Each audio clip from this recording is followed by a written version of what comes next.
Boyce Watkins from Black World and the Black Business School. And I had to jump out because I wanted to have a conversation that you guys know what we do on Dr. Boyce TV. We keep it honest and we keep it intelligent. We keep it 100% black 100% of the time. That's what we do. That's who we are. That's what we believe in. And I really became really intrigued recently by this Oakland Raiders player by the name of Antonio Brown. I don't know if you guys have followed the whole situation with Antonio.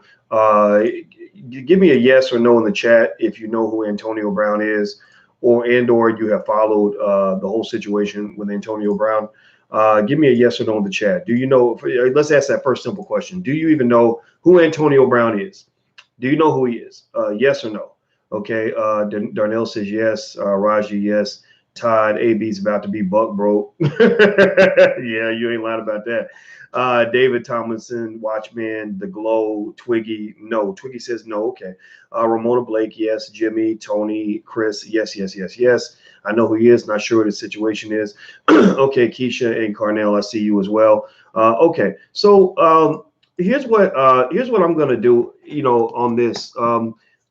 Shout out your city, by the way. I always like to see what city you guys come in from. So shout out the city you're coming from, and if you're feeling black and proud, just say it. Say I'm black and I'm proud in the chat, because I think it's important to always remember why we're here and why we want to be intelligent, and we're the smartest people on earth.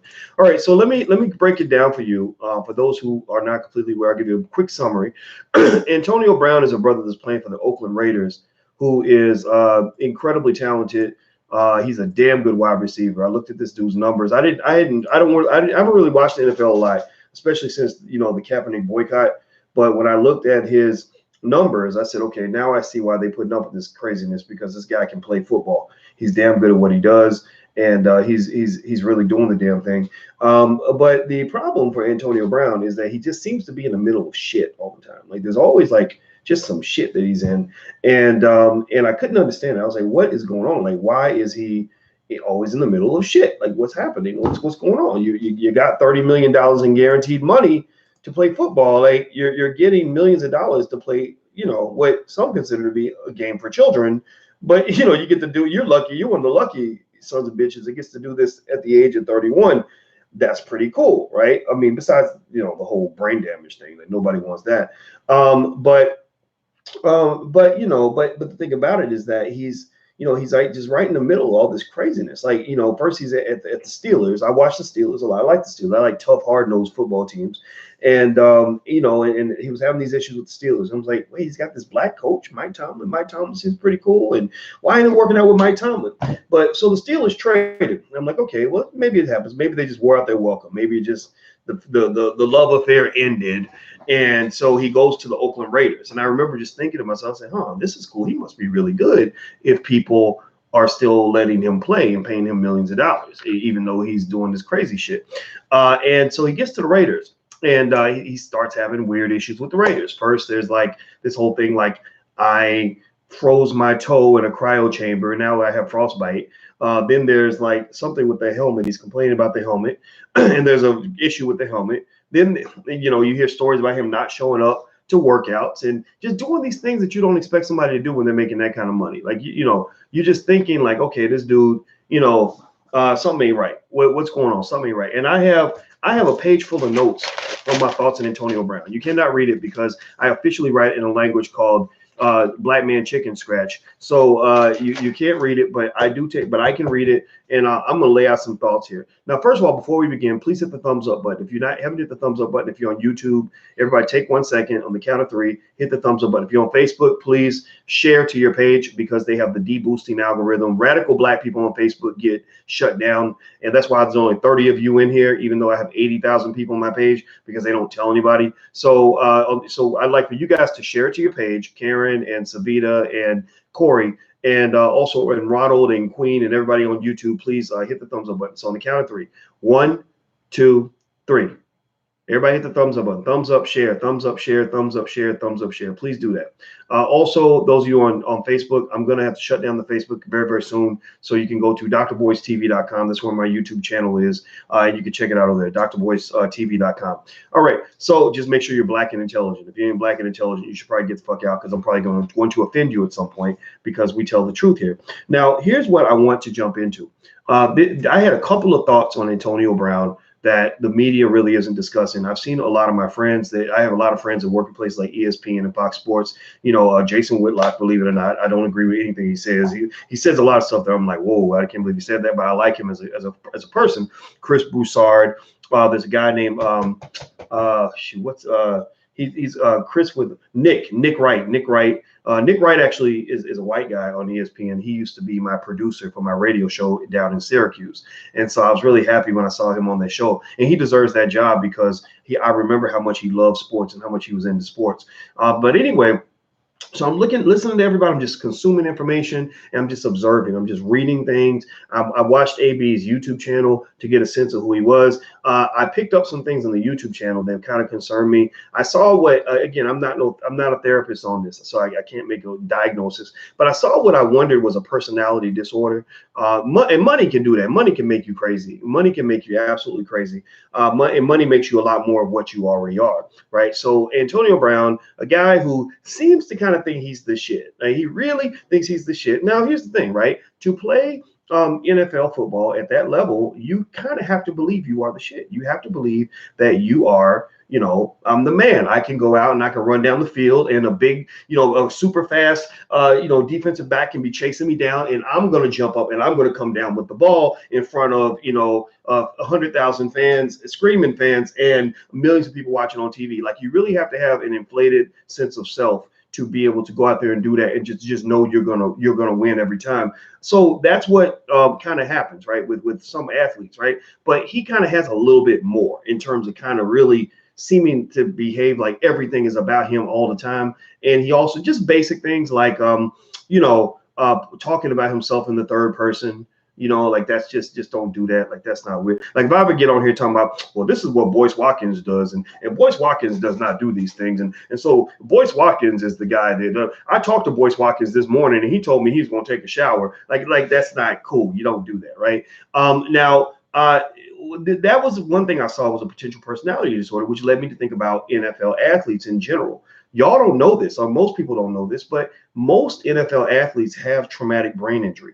Most NFL athletes have brain damage, right? That's very important to understand. That's why I hate doing this, because I'm a football fan. I love good football, but like my Ohio State Buckeyes, I love, I like all of that. Dallas Cowboys, grew up on all of that. I'm not a little guy. I played some football back in the day, right? And when I was the faster than every player, every guy on the floor. I raced all the fastest guys on our football team in high school. I kid you not. I was captain of the track team, and I out-sprinted all of them, right? So they really wanted me to play football, but here's the problem with football. Football gives you brain damage, right? It's just, there's no way around that. There's no way to kind of sugarcoat that, right? And it's very important to understand that. Doesn't mean you shouldn't play, etc. But it just means you must understand you're entering at your own risk. And the effect that we have, unfortunately, is that a lot of these brothers are fucked up in the head. A lot of these brothers have mental health issues, and I know guys who played in the NFL. Most notably, a guy named Antwon Randallill. Anybody remember that name? He played for the Steelers,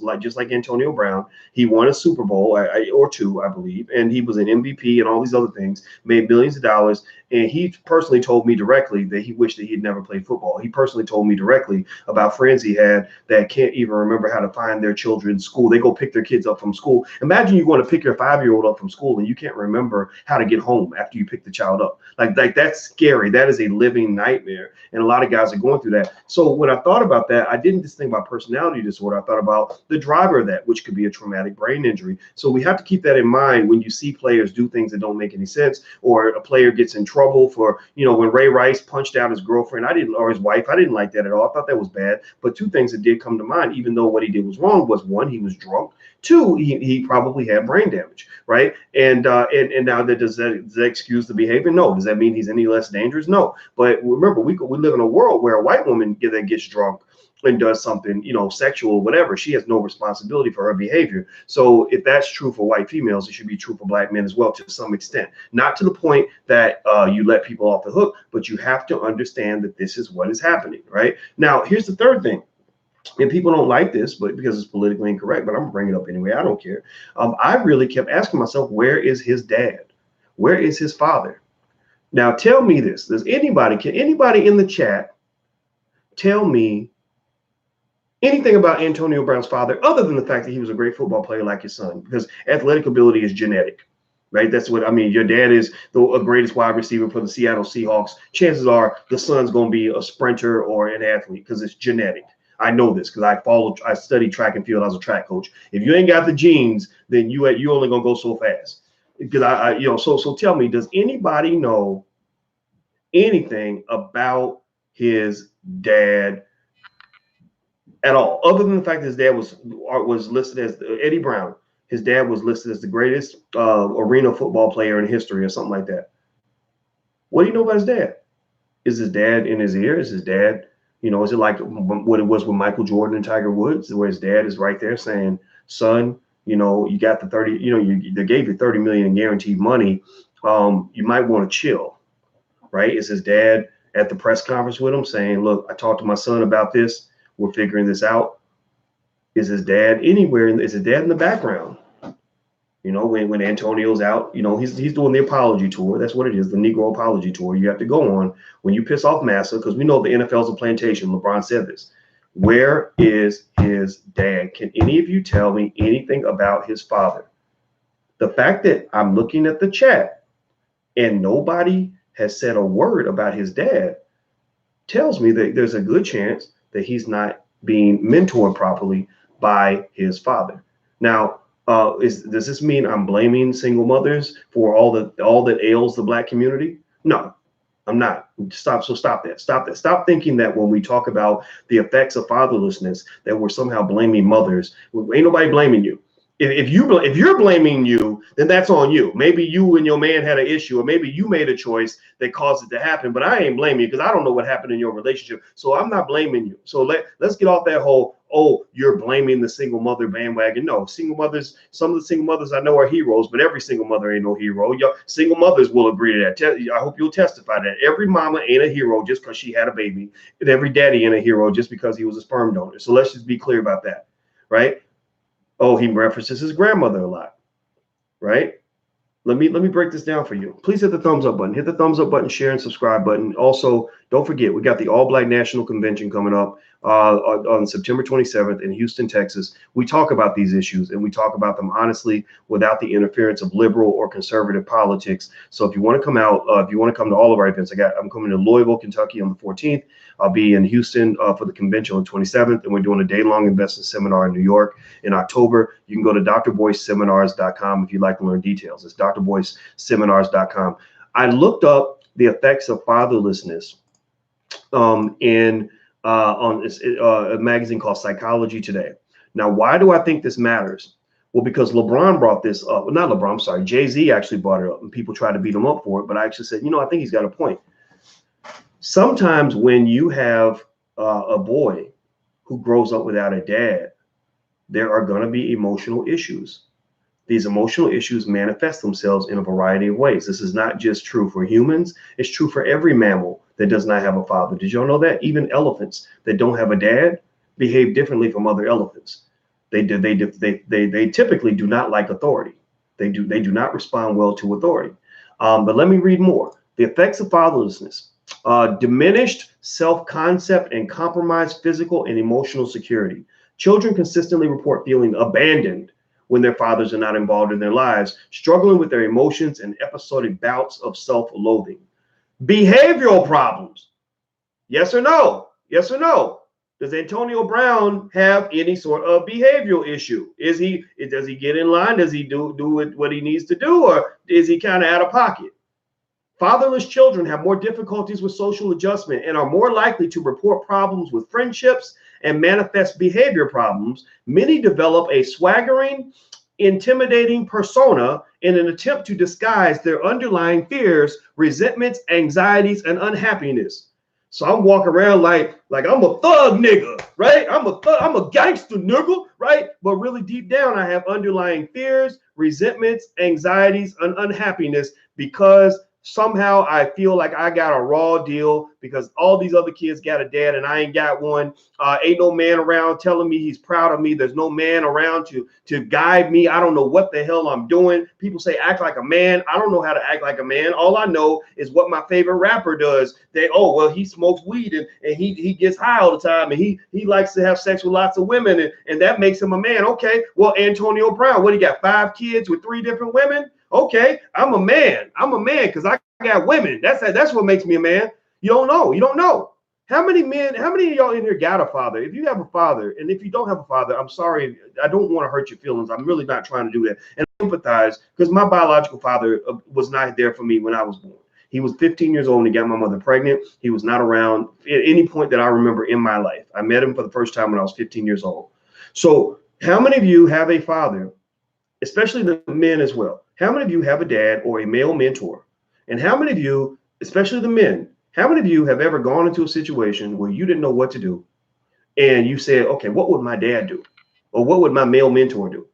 Right? Or ladies, how many of you have found yourself to be attracted to men who remind you of your father in a good or bad way? How many of you have felt the influence of the father in terms of how you conduct yourself as an adult? I had that conversation with David Banner, and David Banner and I were talking about that. And he said, yeah, man, he said, there were times where I didn't know what to do. So all I did was picture what my father did in those same situations. And I would just imitate what my father did. So that's, part of what happens when boys don't have fathers. It's not like having a mother ain't like having a father, just like having a father ain't like having a mother. It'd be stupid for me to think that I could replace my child's mother. That's crazy. Truancy and poor academic performance. 71% of high school dropouts are fatherless.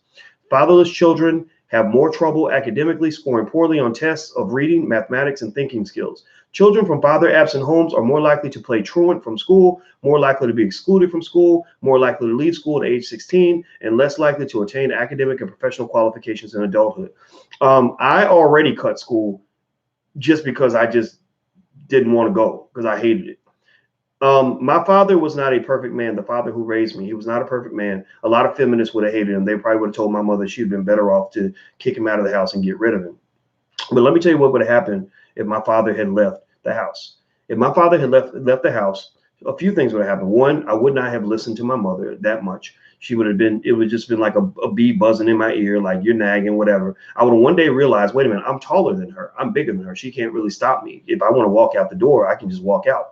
I probably would have not gone. I would have done even worse in school. I wouldn't have respected authority, and I wouldn't have a clue on what a man is supposed to do. And so what they do with Black families when they work very, very hard to destroy your families because they don't want you getting anywhere, because they know the secret to wealth and power and success is typically strong families. So if you want to destroy Black people, just destroy their families. That was their master plan. And so even though they would have told my mother that she's better off without my dad, because that's what they always like to tell the women, like, oh, he's a bad person, he made a mistake, or he hurt your feelings, so get rid of him, girl, because you're better off without him. You could do it without him. You just understand, whether you like it or not, the children are affected when they don't have a dad. The girls and the boys, the girls and the boys, just in different ways. What else? Other symptoms of fatherlessness: delinquency and youth crime, including violent crime. 85% of youth in prison have an absent father. So 85% of the kids in prison do not have a dad in the house. Fatherless children are more likely to offend and go to jail as adults. Why is that important? Why does that matter? And it's true not just for humans, it's true for all the mammals in the animal kingdom.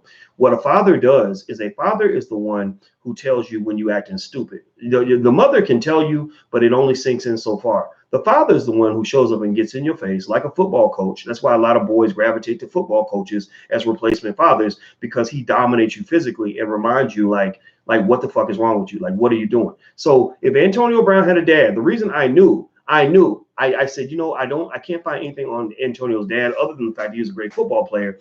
And I said, I bet you, I said that nothing about his father is going to come up. I'm going to ask everybody just to make sure I don't get out here, just because, I don't want to get out here like talking about something I don't know anything about. I was like, I'm just going to ask, just anybody know Antonio? Anybody read anything about his dad? Have you ever seen his dad at a press conference? I asked that question, but I knew the answer before the question was even asked. Why? Well, because, I'm 48, not 28. I've been around. I've seen things. I've seen situations. And I'm looking at this. I'm like, there's no way on earth. If you told me that this kid had a dad, I would be like, he must have the weakest dad on the planet. Because any dad, any black dad with some damn sense will call his son up and be like, son, what the hell is wrong with you? Calm your ass down. Chill out. Get off of Instagram. Stop this. Like, seriously, how many of you would do this? How many dads? We got any dads, any proud dads in the room? Or anybody that's got a proud dad? Either way. How many of you are a dad or know a dad who would get on the phone and shut that shit down quick? Like, literally would see all the antics on ESPN and be like, son, stop this now. Stop it now. Right? Seriously.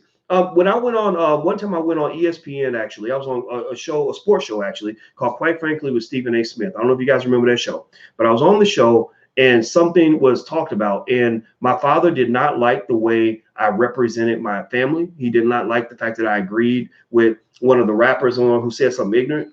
And my father called me. He called me that day. And I said, so what did you think? Did you see it? He said, yeah, but I didn't like it. I said, well, what did you like? He said, no. He said, you never agree with ignorance. Said, don't you ever publicly endorse ignorant statements. And this was when I was much younger. But I was like about Antonio's age, slightly older. And I was at that stage where, you're young, you're feeling yourself, right? You're like, oh, I'm on TV, look at me, blah, blah, blah. But he's like, no, he knocked me straight off my high horse and basically was like, you don't do that. You don't do that. Or another time when I did another thing, I was moderating a panel and a guy got out of pocket. He was talking too much. And my father was like, don't you let nobody else take control of your panel like that. He punked you. Don't you let him. And I was like, oh, he did? And he's like, yeah, that's what it looked like to me. And it's weird. I mean, people don't get it all the time. A lot of women don't get that. They don't get those conversations between men. That's why men sometimes have to just talk to other men, just like women sometimes got to talk to other women. Right. And, but the thing was, I was like, oh, well, I ain't gonna let nobody punk me now. Right. And so, having that father around really is a guiding force. When Tiger Woods lost his dad, Tiger Woods started engaging in behavioral problems that were symptomatic of a man who did not have his father. And he was in his 30s. He wasn't like 12 years old. Tiger Woods was sleeping without a condom with porn stars. My God, like, you don't get any more debaucherous and crazy than that, right? So Kanye West, well, Kanye lost his mama. So mamas are important for different reasons. We have another conversation about that one. But seriously, but the fathers do matter. What are some other symptoms of fatherlessness? Drug and alcohol abuse. Fatherless children are more likely to smoke, drink alcohol, and abuse drugs in childhood and adulthood. Homelessness. 90% of runaway children have an absent father. 90%. Exploitation and abuse. Fatherless children are at greater risk of suffering physical, emotional, and sexual abuse, being 5 times more likely to have experienced physical abuse and emotional maltreatment, with a 100 times higher risk of fatal abuse. A recent study reported that preschoolers not living with both of their biological parents are 40 times more likely to be sexually abused. I can see that. Can you see that? Yes or no? Yes or no? Do you get that? Does anybody else see what I'm talking about? When people talk about R. Kelly's, R. Kelly's in our community, R. Kelly ain't the only one. Just so you know, there's a lot of guys that are getting young girls pregnant. Every time you see a 15-year-old that's pregnant, chances are the father is older than that, right? She somehow was linked up with some guy that's in his 20s or 30s. Tell me if you've seen that. I don't know if anybody else sees the same hood I see, but if you see that, give me a yes. Say, yes, I see that. And here's the thing about the R. Kellys, though. The R. Kellys of the world, they tend to prey on the children that don't have the strong father that's really protecting them. Now, some of those girls did have a dad, and I think a lot of the fathers, you notice immediately, fathers came out, like Master P and some others, publicly and said, if that was my daughter, I'd be in jail. Like, I don't understand why this father did not protect his daughter. What do you mean? What you mean he took your daughter? Like, who takes your daughter away? Like so a lot of men were like, no, like, this don't even make any sense. Like, something ain't right here. Like, were you pimping her? Like, what's happening here, right? So ultimately, the R. Kelly types, they tend to sniff out, predators. They're like foxes in hen houses. They go after the weakest, softest targets. And so when they see that there's not somebody there really standing up protecting them, and sometimes the mother does that. The mother might take that more masculine role. I don't believe a lot of women want to be the masculine force in their house. I don't. But women can do it. I mean, black women can do anything. We know this, right? Especially the strongest of black women are capable of doing whatever. But like even with Alicia, the woman I'm going to marry, she's a single mom. Like before I married her, right? If she wasn't single, I couldn't marry her, and she could probably do a lot of things. Like, but she said to me, she's like, I don't really want to take out the garbage. I don't really want to have to be the father and the mother. So it doesn't mean that you can't do it. It just means that that it's easier when you have help. What else? Physical health problems. Fatherless children report significantly more psychosomatic health issues, such as acute and chronic pain, asthma, headaches, and stomach aches. Mental health disorders. Antonio Brown is a high candidate for that. Father-absent children are consistently overrepresented on a wide range of mental health problems, particularly anxiety, depression, and suicide. You can say a lot of things about Antonio Brown, but I hope that you agree with me that he does have some sort of mental health issue. Life chances. As adults, fatherless children are more likely to experience unemployment and have low incomes. Future relationships. Father-absent children tend to enter partnerships earlier and are more likely to divorce or dissolve their cohabiting unions and are more likely to have children outside of marriage or any partnership. Antonio Brown has 5 kids with 3 women. Mortality. Fatherless children are more likely to die as children and live shorter lives. Okay, so so my theory on Antonio Brown is that you're probably dealing with a personality disorder. I don't think he was a good investment for the Raiders. Just for me, putting on my black finance professor hat, I never would have invested in this dude because I saw a lot of issues from the jump. I think traumatic head injury, I think that should be investigated. If he doesn't have a therapist, he needs a whole team of therapists that can hopefully contain his ass. I think at the same time, if they have the patience to work with him, I think that he can produce. Like what I see with Antonio Brown is not a person who's 100% bad. When I watch his videos, I see a guy that I actually like. He's a likable guy. He sees his coach. He's like, "Hey, coach, what's going on, coach?" And with the quarterback, he's friends with the quarterback. I think Brown is a guy. Here's what I believe. And I've seen this a lot. I've seen this with other mentally ill people that I've worked with. Right? I've worked with really talented people. Where you ever work with somebody who's super talented and super good, but something ain't quite right.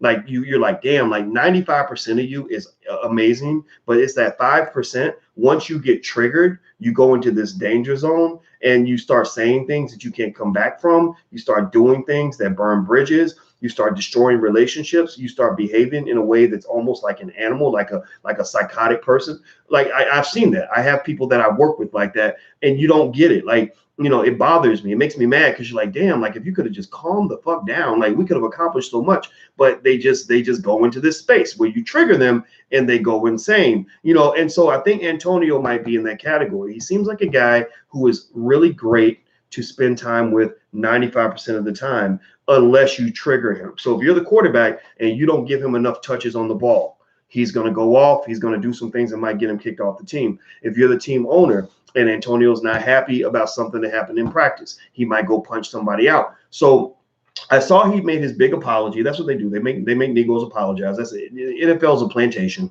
That's kind of what his agent Drew Rosenhaus probably told him to do. He's one of the big plantation owners. And it's fine. I mean, I just personally think that I don't know. I still don't know. Even with the apology, I don't know if I would go with him. I would either go all the way with him or all the way without him, right? So to me, if you're the Raiders, I think really taking the time to understand what you're dealing with is very important. You ain't gonna change his ass. You ain't gonna change him. He's gonna be the same guy all the time. But there's the good and then there's the bad, right? The bad is there. He's gonna act out. He might not show up to practice. He might behave like a diva. But the man produces on the field. The man goes to practice and he's the hardest working player on the field.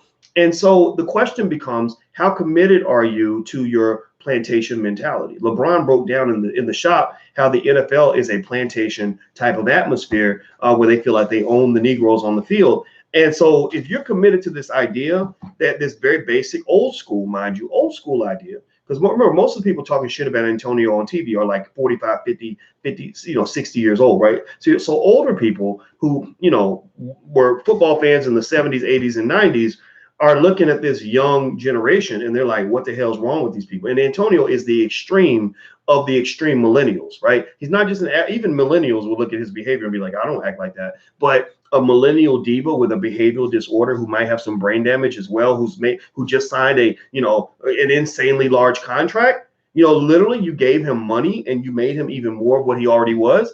That's a tough one, right? Because on one hand, he earned that shit. They didn't. NFL don't give money away for nothing. They paid him because he's that good. I looked at his numbers. He's that good. He's up there with Randy Moss and some of the other great wide receivers of all time. But the downside, though, is that you're going to have to be real flexible in adjusting to what you're going to get. He's not going to change just because he's on a different team. That's not going to happen. So I think that myself, like from my perspective as an investor, I would be thinking, if I'm trying to change the culture and I want to maintain a specific hierarchy in the organization, I don't sign Antonio Brown, because I want a culture where everybody listens to the coach, everybody listens to, the owners or the managers and all that. Everybody, does what, when we say show up to a meeting, they respect that, right? But if you are, let's say the Raiders, which have a reputation for having those players that are bad boys, out of control, a little bit crazy, then maybe you shift the rules a little bit. Maybe you shift the process. Maybe you allow for some allowances because he's performing on the field. And when somebody says, well, hey, Antonio ain't got to come to the meetings, well, I got to come to the meetings. Well, you go out in the next game and you get 10 catches a game. Maybe we'll let you skip meetings too, right? If you work as hard as Antonio, because that's another thing, Antonio works extremely hard when he does show up to practice. You work as hard as Antonio, you perform like Antonio, then you can act like Antonio. That is a tough system to accept when you're trying to manage a bunch of Negroes on a plantation, right? So I don't really. So if you want my definitive opinion on Antonio, that's what it is. It's like a fork. It's like either you're all the way in or you're all the way out. Don't go in without understanding why every single team in the NFL, pretty much almost all the other teams refuse to sign him, right? You're not going to change who he is. And I think that that's one thing he's made 100% clear. And but all these issues about fatherlessness and all that's playing out right in front of us, right? This kid is a guy who just doesn't like authority. He's getting pissed off. He feels like, I'm the man. I'm making all this money. I'm free. And in fact, if you listen to his language, he talks about how he talked to the manager. He said, we just had a tough conversation man to man. And that means that he's seeing himself as a man, and he's not going to accept you seeing him as a kid or a little boy, right? And when you get 40s and 50s, you see a 31-year-old like, oh, he's a kid, right? But he might be like, no, I've been a man in my house since I was 13 years old. I'm not your kid, right? But that's also, remember when Jay-Z was talking about fatherless black boys being shot by the cops, he was absolutely on point with that. Some of these kids are like, I'm the man of the house. Don't nobody tell me what to do. Fuck you, blah, blah, blah. Pop, pop, pop, pop, pop, right? Whereas your dad is like, son, you need to chill out. This is, you're running into a stronger authority figure. So therefore, you need to kind of get in line for your own survival. So fathers matter. And I would be willing to bet you all the money in my bank account that if Antonio Brown had a dad, Antonio Brown wouldn't be going through all of this. This would have been nipped in the bud fast. Because I don't know any black fathers, especially one like his dad, who's an experienced athlete who sees the value of the opportunity. I don't know any good dads who would let their son act an ass like that on TV consistently and not pick up the phone and be like, "What the fuck are you doing right now?" Right? Seriously. And I wish he had a mentor. I wish he had somebody that he really respected that could pick up the phone and make that call. And can LeBron call him? Can somebody he respects call him and say, come on, man, let's figure this out? I don't know. But then again, maybe that's the personality disorder as well. So anyway, I'm about to go, guys. Please hit the thumbs up button, hit the share button, hit the subscribe button. Also, last but not least, don't forget, we have our events coming up this month. If you want to learn about where we're going to be, Louisville, Kentucky on the 14th, Houston, Texas on the 27th for the All Black National Convention. And then there is New York on October 27th. And if you want to actually call in and leave a comment, we actually have a number you can call in and leave a message. Make it short, though. Make it less than 30 to 60 seconds. That's all I'm going to play. You can call the number 773-302-0414. 773-302-0414. Let's see, Boss King. But Dr. Boyce, wouldn't your colleagues in Syracuse consider you an Antonio Brown because of your actions? Maybe. I don't know. Shit. I know I was definitely that out of control Negro in Syracuse. Ain't no question about that. I fought him all the way to the end. But again, at the same time, though, I didn't give a shit. I was ready to walk away from all of that money because I knew I had better opportunities out there anyway. So, it's not a matter of not fighting back. If you want to fight back, fight back. Fight any authority figure you want. Just know that when you run up the hill with your gun out, they're going to bust back. And if you ain't ready for them to shoot back at you, if you're going to cry and call yourself a victim, then you have no business going to war with anybody where you are afraid of the retaliation. So if Antonio Brown's ready to walk away from football, I would applaud him. Plenty of players walk away from football. With the Andrew Luck from the Indianapolis Colts just said, I'm done with football. I'm walking away. If Antonio Brown is trying to walk away from football, then all this makes sense. But if he's trying to stay on the field and still get his money and still remain in the good graces of the Raiders who are paying this money, then I don't think this is the way to do it. So I'm not here to tell you what your strategy should be. I'm just telling you to be intelligent about the strategy you choose and make sure that you know the ups and the downs and the consequences, the pros and the cons of that particular choice. There you go. So hit the thumbs up button. I'm out of here, guys. Take care. Have a good day. I'll see you guys soon. Take care. Peace.